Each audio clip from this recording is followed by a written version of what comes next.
So welcome to our blueprint for open source generative AI and public sector innovation. So over the next 30 minutes, we'll explore some personal insights engaging in discussions and future development.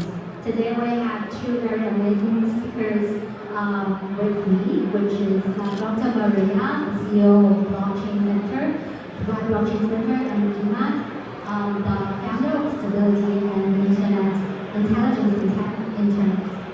So this is going to be an open and engaging conversation. So please feel free to interact naturally. I'll be here to guide us through the topics and keep an eye on time and schedule. So first part, let's jump into the personal snapshots. Emad, in 2 minutes, please share the core mission of intelligence internet and why open source generative AI should be a public good. 从第二排排， Thank you very much. The mission of intelligence is to use intelligence in society, 包括3个 and 人， we're going to do that by building AI that matters. AI for health, education, government. All of these need to be open data and open source. If you don't know what these elements are inside of your life, which your children are made up of, how can you trust them? And so we said that needs to have an element of filter to coordinate, to verify, and to run. And again, that can complement other types of AI that we have in our lives. But again, we need that trusted core models, and that's what we're doing. Great point. So Maria, as the CEO of Dubai Blockchain Center, could you outline how blockchain and AI has converged to cement Dubai as the blockchain hub for the globe, and with the AI application and physical infrastructure? I think we're possibly new era of blockchain where AI is going to progress further and blockchain is going to progress really high. So having a trusted an element through the blockchain, having intelligence with the AI, this will allow us to create frameworks, systems that help not only the governments but also the citizens to have a better decision making, understand themselves in society better, and be able to be happy people in the city, let's say. So these two elements together can work to improve humanity in the next level and improve our traditional system, which it failed at the most until now. So emotional education is something big in the society right now, and education used to be a mass education. However, AI is going to bring the education closest to individuality, to the people, to the needs of the people. System will make it possible the way that we go closer to what they can do, what is their talent, how they can find jobs, what is the right education. So we are in an interesting, let's say, period in humanity right now. Yeah, could you share more details about how the Dubai government is approaching this initiative? Maybe some programs that you already developed. Okay, so I know a lot of governments are doing a lot of initiatives in AI, and I can say that UAE is among the top. The difference with the other countries is that UAE and Dubai right now, they have a strong leadership on technology with mandated strategic directions from the D33 framework to the AI strategy to the blockchain strategy from 2016 and the whole strategy of going on to all transactions by 2030s with blockchain. Different strategies that actually change the culture of society towards working for the same goal. Last week, AI week, the government announced the program for legislation. Also, we announced also the AI Academy that we will be able to increase talents, let's say, in the region for AI. as well, which is a challenge across all over the world, I would say. So investment is coming, will be very important. The ecosystem of the law is changing and it's welcoming a lot of diverse people from diverse society. We can see now, we can look around and we can see how many nations we see. So it's the new city of the world, taking lessons learned from the last and implement that in the ecosystem. Yeah, for sure. I'm pretty sure that the government support and those infrastructure to be like a digital world will be very important. So Emad, do you have any plans for intelligence internet to be connected more with the governments and the regulatory framework? Yeah, definitely. I think that AI is the infrastructure of the future. You had your roads, your hospitals, your schools. Now it's a brand new university that's pushing out the graduates of the future, and every government needs that. The way that we're doing it is in a very permissionless way. Like we're already stable diffusion stability, hundreds of millions of dollars in revenue, they didn't need permission to use it. Now I think the world needs high quality base models and nationalized models, like we mentioned the Japanese version of stable diffusion, so English Japanese versus white, or if you say salaryman, it gives you a very sad man versus happy man. We need to have that localization for everyone and develop infrastructure to enable that. So we've had discussions with dozens of governments, very familiar here with the Middle East Fund, I've been for 25 years. I think again it's a very forward-looking area in embracing this technology. And the ones that embrace this technology faster will outcompete those that don't. And I think it's not just embracing the base level AI, there's this combination of AI and crypto that will be the real accelerant, creating more verifiable, more efficient and resilient systems. Because again, we don't want infrastructure that's built on twigs. We don't want infrastructure that you have an outage from one provider, the intelligence of your society suddenly disappears. That wouldn't be a good thing. Great point. So next we're moving into our themed Q&A. So I have a couple of questions for each of you, and please feel free to build on each other's point along the way. So first question is regarding the hybrid architecture by the intelligence internet. So imagine your intelligence internet blends centralized at scales with decentralized resilience. So what practical trade-off have you encountered in this kind of hybrid approach? So I think a lot of crypto projects go decentralization first, but decentralization is very difficult. And then it tends to over-optimize for different things. Where we looked at it, we were like, we want to give universal AI to everyone. Every child should have the right to intelligence, guiding them, that's aligned with them. That isn't lazy them or trying to manipulate them or something. Every single person has a right to access all the cancer knowledge in the world, or Alzheimer's education, and then have, again, that guidance. Every government should be run efficiently for its people. And so the way that we approached that was that we don't need to decentralize and start competitions. We have 4 dev teams in cancer, in government, and others thinking, what is the AI first future of all of these? And then what is the stack that's needed for that? So we're a recent AI researcher that outperforms complexity and GPT-4 in terms of factual retrieval. We released AI Thinking, which basically is a data set that needs half the amount of thinking tokens and outperforms DeepSeek when tuned. In a few days, we'll release our first medical model that's the highest performing medical model, equivalent to a doctor almost on a laptop. And again, I think by building that stack, we can accelerate forward.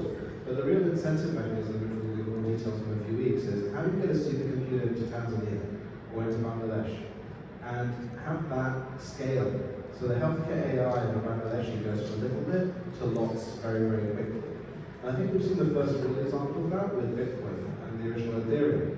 That provision lots of specialist compute in order to have a trustless store of value and mechanisms of value exchange. Now we need the same, but for knowledge exchange. We need to make that knowledge available, so you should have to trust your AI for the things that matter. And so we're steadily building that stack, and we've got a lot more announcements to come. But please do check out some of the stuff we've got already. Yeah, please check Intelligence Internet's website for more information about these amazing projects. And following up that, we are talking about decentralization. And Maria, with your background in aerospace and risk management, how do you navigate governance challenges with decentralizing those public sectors? I think one of your, I think this is progressively decentralization is what we want right now. Pilot projects that we can learn and embed in a wider governance ecosystem. And I think Dubai way already doing that by slowly embedding the different pilot projects in the Road Transport Authority, healthcare, academia. So we do this progressive decentralization, but we just having a feedback loop in order to understand innovation and progressing more quickly, let's say, and it's helping the society as well. So governance infrastructures, let's say, right now it's going to change. Communication of data, traceability, regulations, all of this is going to change.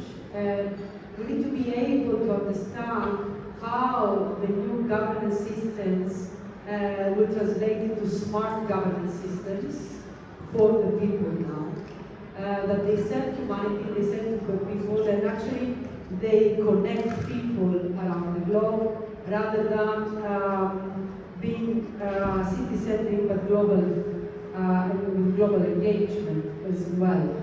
So data is a challenge as well. How we treat data, how we secure data, how each citizen can be the owner of the data, which is something that the global change can take care of it. Something that you mentioned about digital organization. Organization is going to help smart governance to incentivize, let's say, people to be ethical, to doing the right job, and everything. And it's something that it can be from less or less from the blockchain to the AI.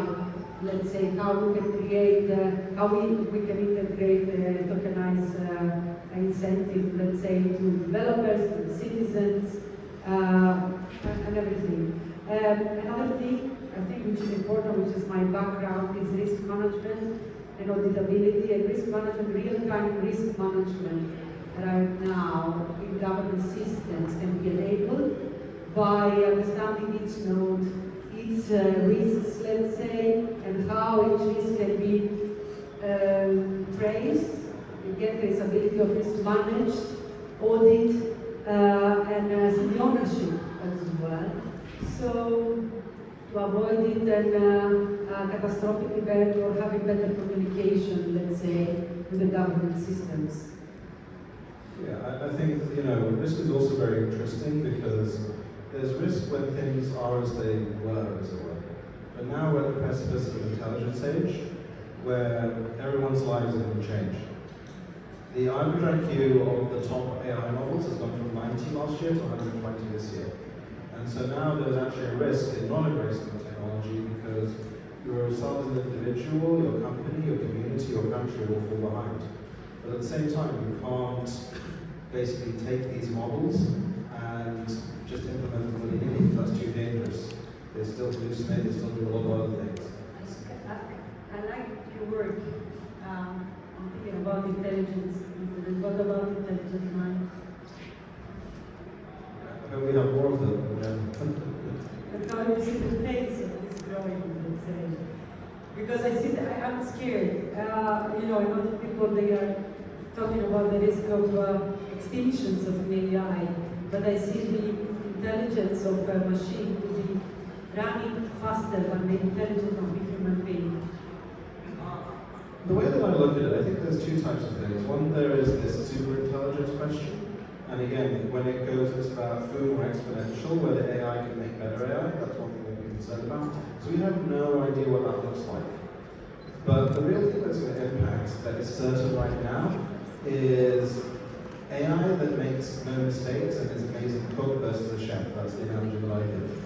Because one part of intelligence is the creativity, but already AI models are as creative as humans or more, but they won't make the mistakes that we make. And that's a different type of intelligence, right? Like, imagine if we could fix the mistakes that we had in our mind, not to make those mistakes again, to be coordinated and more. Mistakes made us who we are now?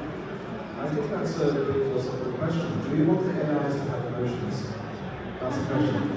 Like, do we want them to be angry and happy and sad? But then they're never going to be human. And again, I think the recent ChatGPT thing over the last few days, where it's become sycophantic, is a real example of that. Like, people like you, we don't want that type of thing. What AI do we want? But the real Turing test is about the machine to be a human.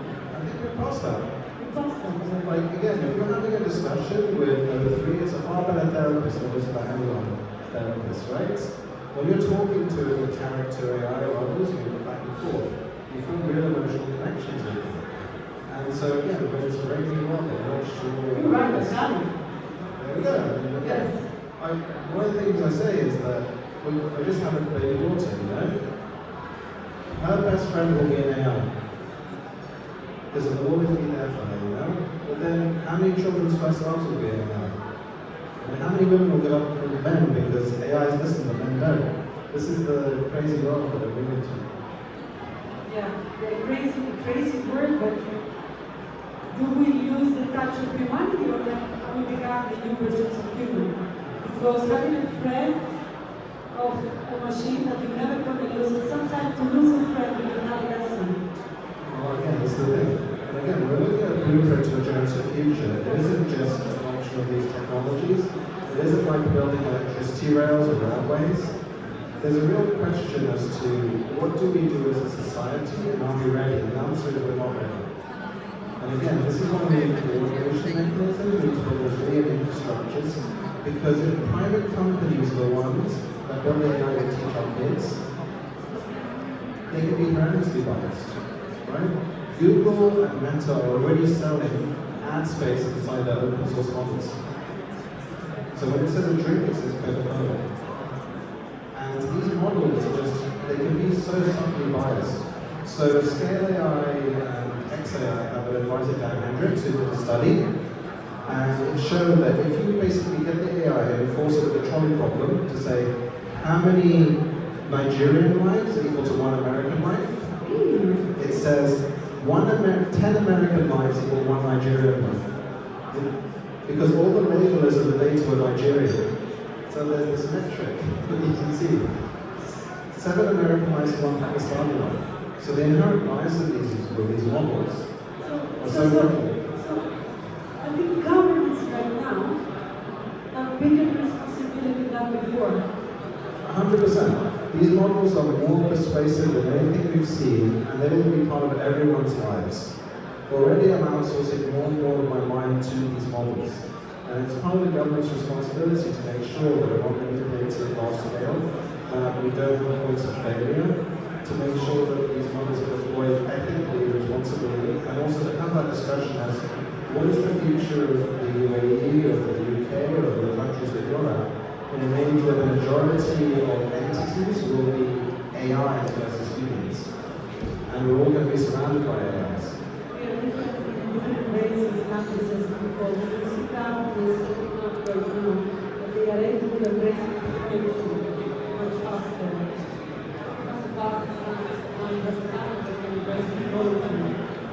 They can move faster. Well, again, this comes to the point of risk, right? Yeah. When you're under just under standard metrics, you report the futures or the probabilities. Whereas now, it's the risk of not doing something or doing the wrong thing. There's risk taking under uncertainty, where you're minimizing for regret. So the biggest risk is not embracing this technology, and the biggest risk is embracing this technology in the wrong way. 100%. So what do you think will be like the right way to integrate with those technology without doing those corrections? Like, do you think it's like open source generative AI will be like the ultimate kind of thing? I think that any AI that makes a decision that impacts humans needs to have all its data publicly available and interrogated. I don't think we have black boxes teaching our kids, running our governments, handing our healthcare. The other types of AI, fine, anyone can build any type of AI they want for entertainment or the best video game. But for the stuff that matters, I think it needs to be open source, open data, verifiable, resilient. And I think, again, that's where you need open source AI and you need blockchain technology.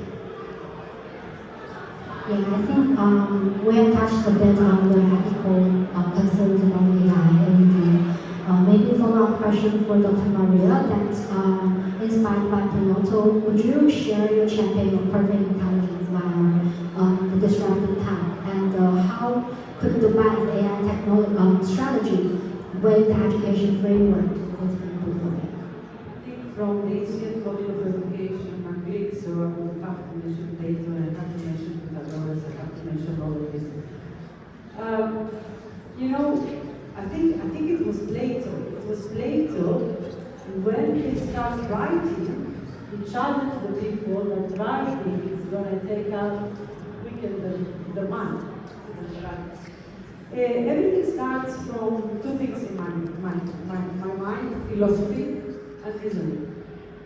So philosophy, to understand who we are, why we're here, what we need to invent, is the philosophical problem. And reasoning, and I think in 2021, it was a big thing by the Musk and Dialectic, where the Greek people know it's about, but it is the logic and the reasoning is the more powerful way of asking questions, using the logic and the right reasoning to discover knowledge, let's say.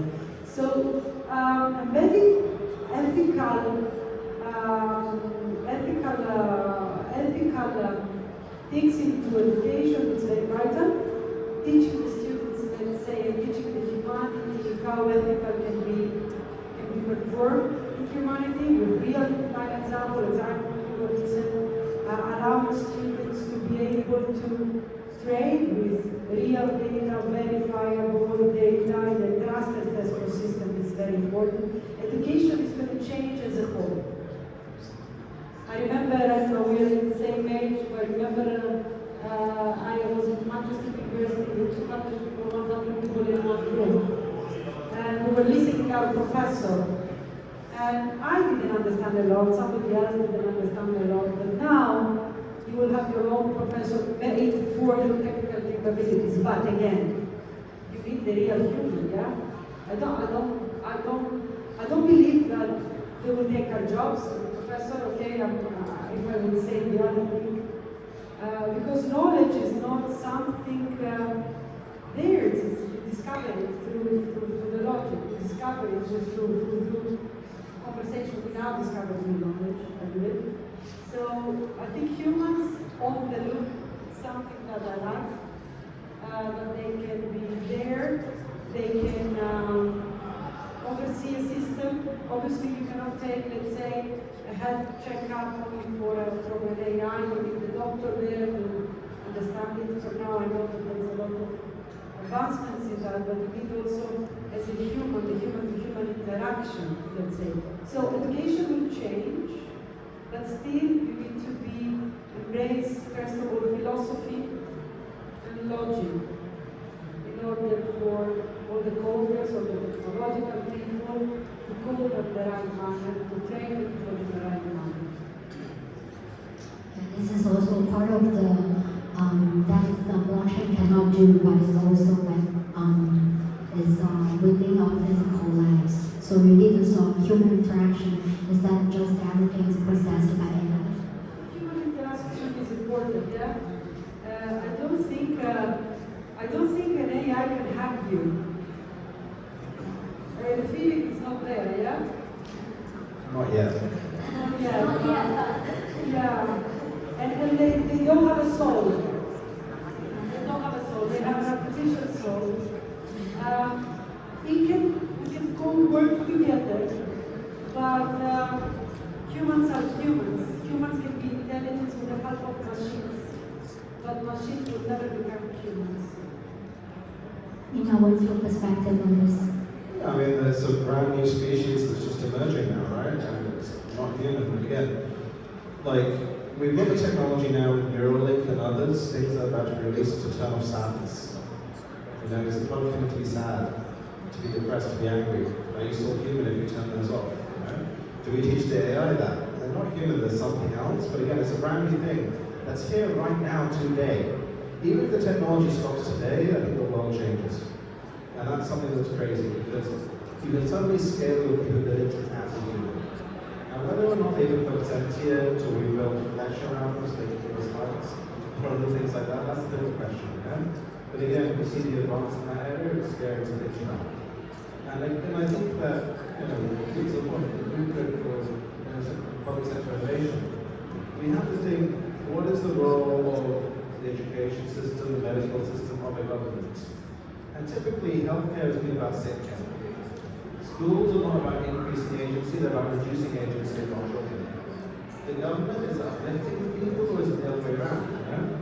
All of these systems, something with an AI-first approach, where you can scale capable entities that care due to their alignment, suddenly transforms. What does an AI-first government look like? Like, take for instance democracy, representative democracy.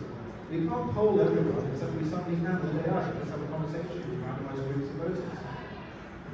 If you look at education, I think I might mention before, it's like in Nigeria they did a study with 2 months of ChatGPT access. Nigerian students attain 2 years of academic performance. Think about that. And think about, again, every child growing with 129 IQs personalized system. You look at healthcare, the preventative elements of it, the preventiveness it can do. Public sector innovation changes as a result of this, but again, this is used responsibly and in the right way. I think is the key. And then the discussions that we have about what it means to be an Emirati, to be a British, something else, in this age of intelligence is something that's not being had now, or we need to have. Can I ask you something there? It's like, you're absolutely right. Big pharma get along with the healthcare system and everything. But we should create responsible AIs for healthcare, for education, for every system that governs and is critical for humanity. Yeah? Whose responsibility to do that, and how the governments will collaborate together? They couldn't even cope with the COVID-19. Are they going to cope with AI right now? So I was doing COVID-19 AI, it didn't go so well. That was terrible working with UN entities and others. I think, again, coordination amongst governments, amongst international organizations is incredibly difficult. But governments run on limits. We have a form of money in Bitcoin that anyone can coordinate on. And that's why when you look at the public common good funding problem, because there's a common good infrastructure, we need to have crypto bases for that. We need to have things that everyone can implement trustlessly. Again, I think the right government, the UAE government is taking advance there with the Falcon project and others. We've got the VARA licenses coming in. It's a rich fertile ground where we start building open, trustless systems, permissionless systems that can provide this technology. We're doing our part on the internet. We will build world-class, expert-level, MIT licensed data sets of models for every regulated industry, and then every country has it. But then anyone should be able to build it. That's the key thing. And it's a lot easier to build those than it is to build AGI, artificial superintelligence, or others, or what people can focus on. We should stop caring so much about that and think about what is the data that's been transformed into a model in a system that teaches our children calculus or ethics, that helps every cancer person through their cancer journey and their families. These real world things where we have to reimagine the public sector and then permissionlessly build the blocks that people can bring together. So the first step is to upgrade the existing systems and then replace them with better systems. And I do feel willing to buy that this is happening here. With all the changes in legislation, the changes on the progressive decentralization projects, let's say, you see that slowly we are embedding the change in the everyday life. Yeah, so they're willing to take that opportunity because they're aligned with that. They don't have the classical issues in many other countries, but again, I think it needs to be an exemplar for what a society looks like, whereby the AI is used to uplift and increase agency. And I think that's what we should be focused on with this technology, when it comes to technology. Is it increasing the agency of the individual or the community or the society? Or is it decreasing it? Because it's very easy to think about the displacement. So let's replace everyone with robots, right? Yeah. And that's a very corporatist company view of this. But that's why I like to have a Minister of Happiness. We have a Minister of AI.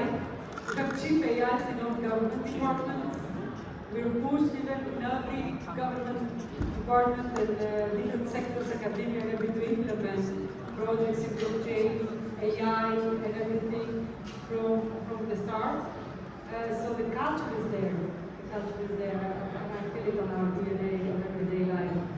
Yeah, so for the interest of the time, I have a very interesting question for you guys to do a role swap. So imagine... We didn't take more time than we tried. It's okay. I enjoy you guys having a discussion, a little bit like debate. So imagine like Emad, you are the CEO of the Dubai Blockchain Center. And what generative AI and blockchain pilot would you launch first?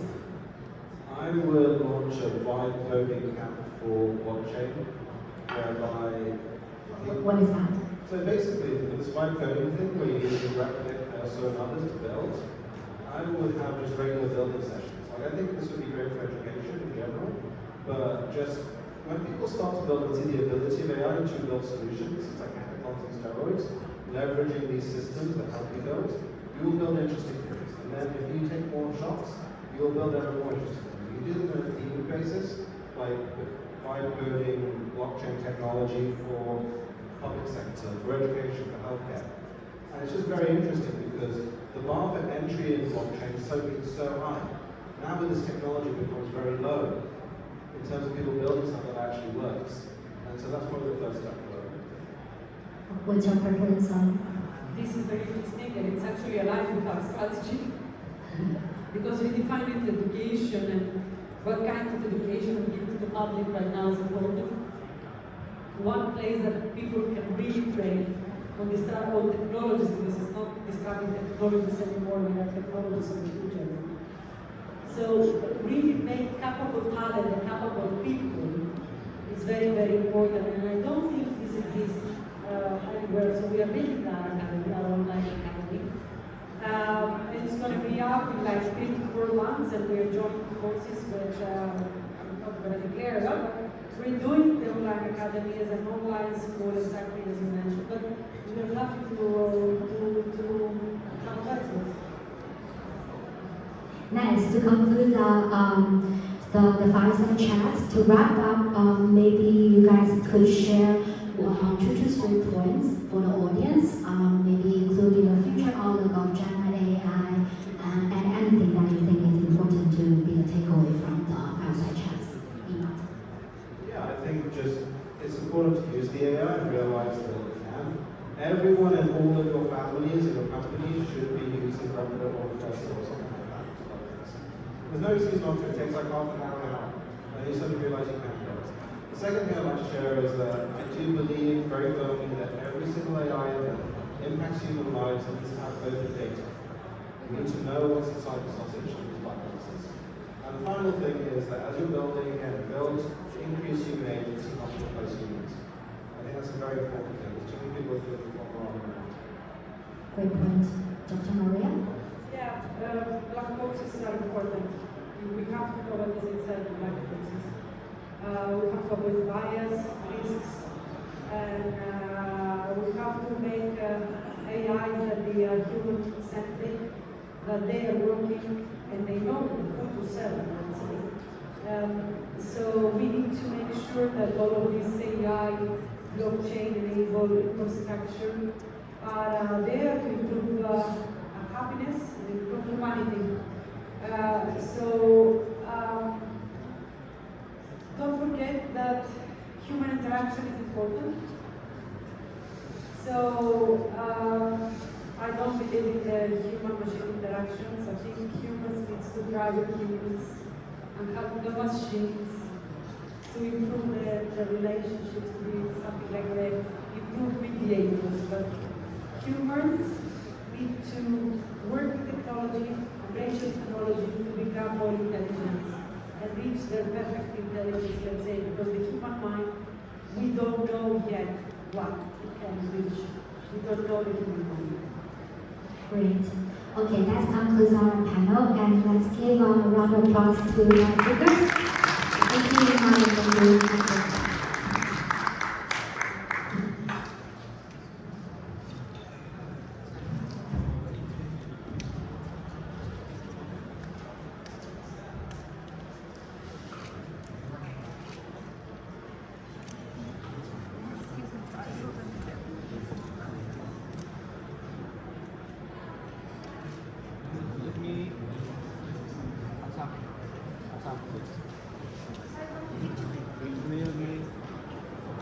3, 2, 1, now.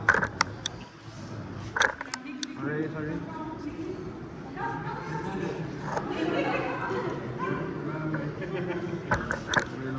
Three, two, one, now. One more photo 啊。 Okay, photo please. Okay, look here, look here, look here.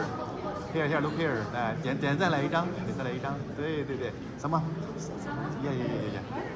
Yeah, okay.